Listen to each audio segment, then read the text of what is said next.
So as you've probably figured out by now, I like to both visualize code and inspect code. So we're going to talk about the visualization of the behavior here, and then we'll look at more detail about what it really looks like at the code level. Notice, by the way, that this particular example, when run in this particular configuration, did very well relative to sequential streams or sequential loops. So these are kind of the sequential baseline versions here at the bottom, and the parallel streams version on this particular platform did much better than the sequential versions, but as you can see, it wasn't the fastest thing, it wasn't the fastest way to do things, and we'll talk about that a little bit later. As always, your mileage may vary, so it depends on the number of cores you have, the amount of memory you have, the version of the JDK that you use. All kinds of things factor into what approach works best. But you can also see that these are all pretty close in terms of how they perform. All the parallel stuff typically does much better than the sequential stuff. OK, so let's kind of visualize this. This is something you've probably seen before. So the parallel stream method searches a list of input strings in parallel. So we start out with a list of input strings, one string per work of Shakespeare. And the first thing we do is we call parallel stream on that list. And that will then use the splitterator to convert the collection, which is the list of strings, into these chunks. So we've got a bunch of chunks of input strings. And that's what's being done here. So now we end up with a parallel stream of strings. And each of those chunks, again, thinking vertically, those will each be chunked and processed in parallel on separate threads and separate cores. The next thing we do is we apply the map intermediate operation, passing in the processInput method reference. And what that will do, as we'll see when we look at that implementation here, is that will search for the phrases in a given input string. And that searching will also take place in parallel, once again using the common fork join pool as the processing engine for all this stuff. So this is kind of calling, this is a parallel stream that's making a call out to another method that also uses a different parallel stream. So you can kind of nest them. And what comes out of map with processInput is a stream of lists of search results. And some of these lists will be empty, because it may turn out, for example, if we're searching Macbeth and we're looking for the phrase, "to thine own self be true," you're not going to find that in Macbeth. You'll find out, damn spot in Macbeth, but you won't find "to thine own self be true." So we'll have empty lists of search results. And we'll talk about how that's dealt with later. That'll be dealt later in a different way altogether by using the flat map method to get rid of empty structures.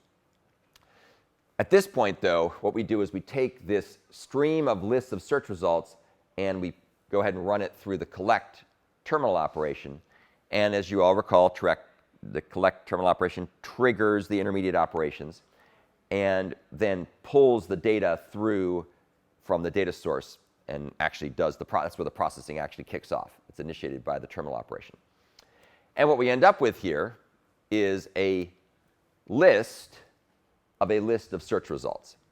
And again, some of those search result lists may be, some of those lists may be empty, some will not be empty.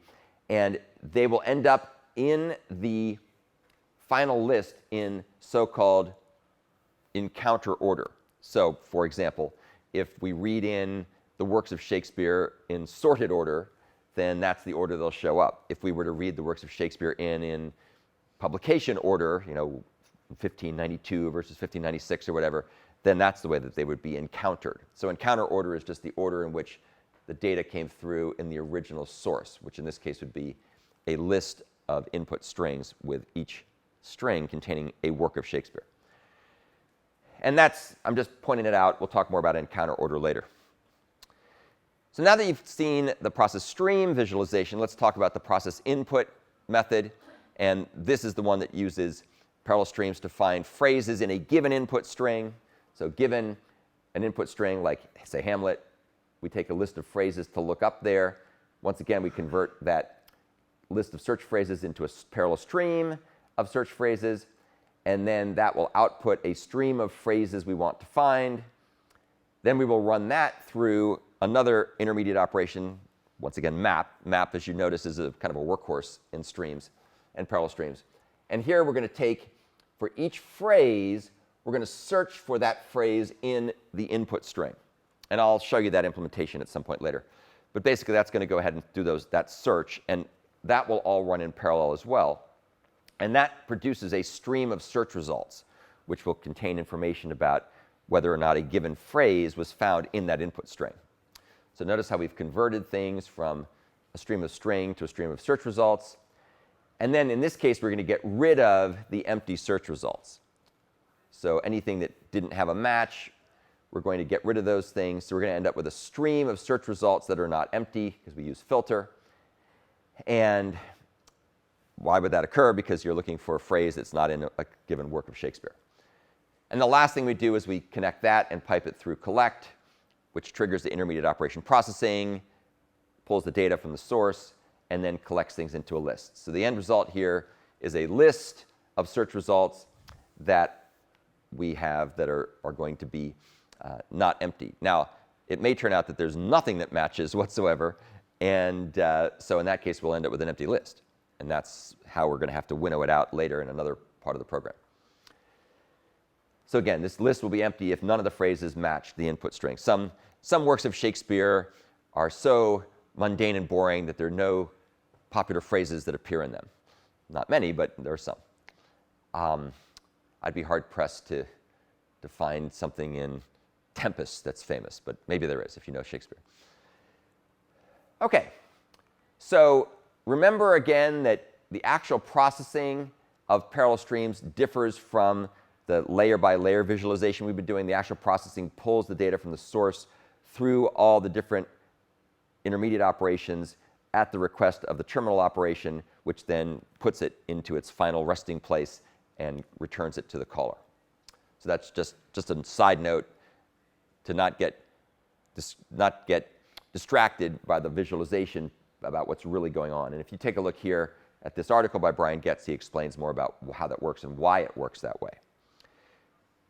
So that's the end of the discussion of visualizing how the hook methods work in this particular implementation. And again, no surprise, your implementation for assignment 1B will have a lot in common with a lot of this stuff in terms of where you put the various methods, the factor methods, to create a parallel stream.